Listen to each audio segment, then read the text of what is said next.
In every corner of this great land, legends were born. From fearless frontiersmen to forgotten outlaws, from heroic patriots to mysterious pirates, these are the untold stories that shaped America.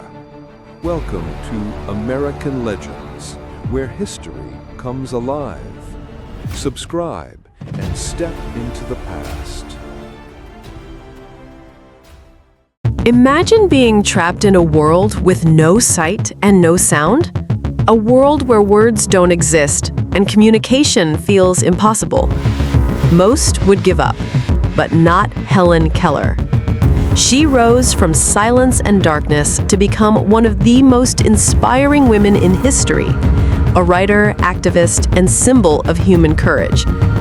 This is the incredible story of Helen Keller, the woman who proved that no barrier is greater than the human spirit. Helen Keller was born on June 27, 1880, in Tuscumbia, Alabama. She was a healthy baby, full of life and curiosity. But at just 19 months old, tragedy struck. A severe illness, believed to be scarlet fever or meningitis, left Helen both blind and deaf. For her parents, it was devastating. Their once lively little girl could no longer see their faces or hear their voices. As Helen grew, her frustration grew too. She couldn't express her needs. She often threw tantrums, broke dishes, and screamed uncontrollably.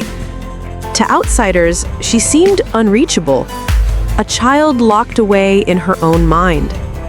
But deep inside, Helen was desperate for connection.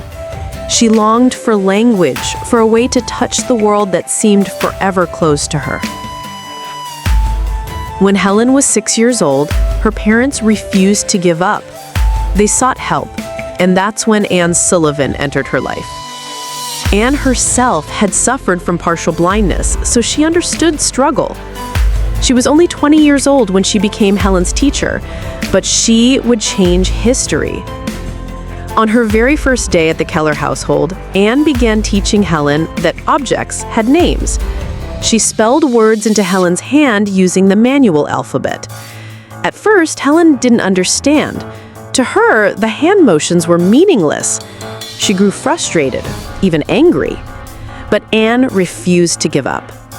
The breakthrough came with a simple word: water.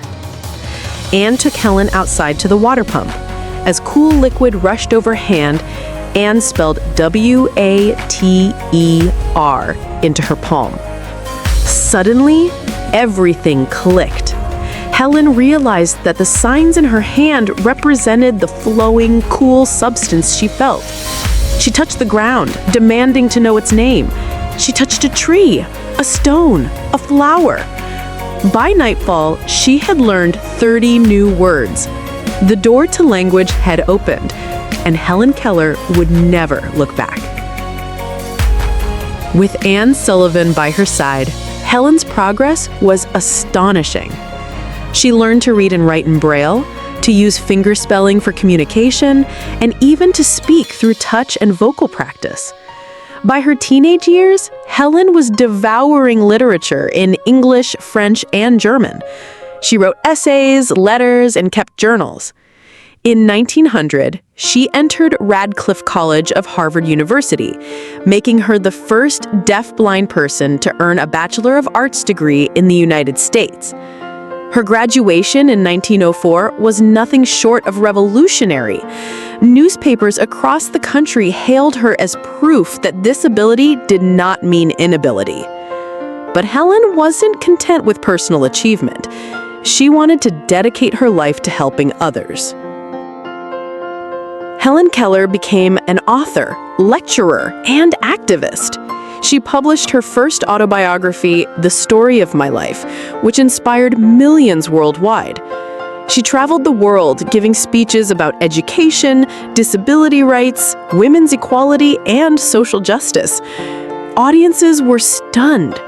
Here was a woman who could not see or hear, yet spoke with unmatched clarity and conviction. Helen also became a powerful advocate for the blind and disabled, co-founding organizations that still exist today, including the American Foundation for the Blind. She even met U.S. presidents, kings, and world leaders. Mark Twain, who befriended Helen, once called her one of the most remarkable women of her time. Her message was always clear. The only thing worse than being blind is having sight, but no vision. Helen's influence stretched far beyond disability rights. She campaigned for women's suffrage, for workers' rights, and even for world peace after the devastation of 2 world wars. What made her extraordinary wasn't just her survival. It was her courage to use her story as a tool for change.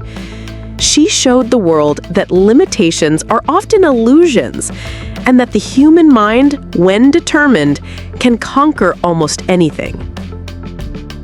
Helen Keller passed away peacefully in 1968, at the age of 87.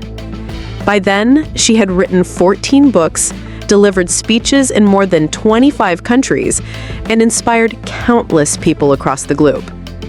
Her legacy lives on not just in history books, but in every person who dares to believe that their circumstances do not define their potential. Her life is proof of her most famous words: "Alone we can do so little, together we can do so much." Helen Keller was born into darkness and silence, but through perseverance, love, and education, she gave light and voice to millions. Her story reminds us that no obstacle is too great, no challenge too impossible, and that true vision comes from the heart. She was more than a survivor. She was a pioneer, a fighter, and a legend. This was the life of Helen Keller, the woman who taught the world to see with more than just their eyes.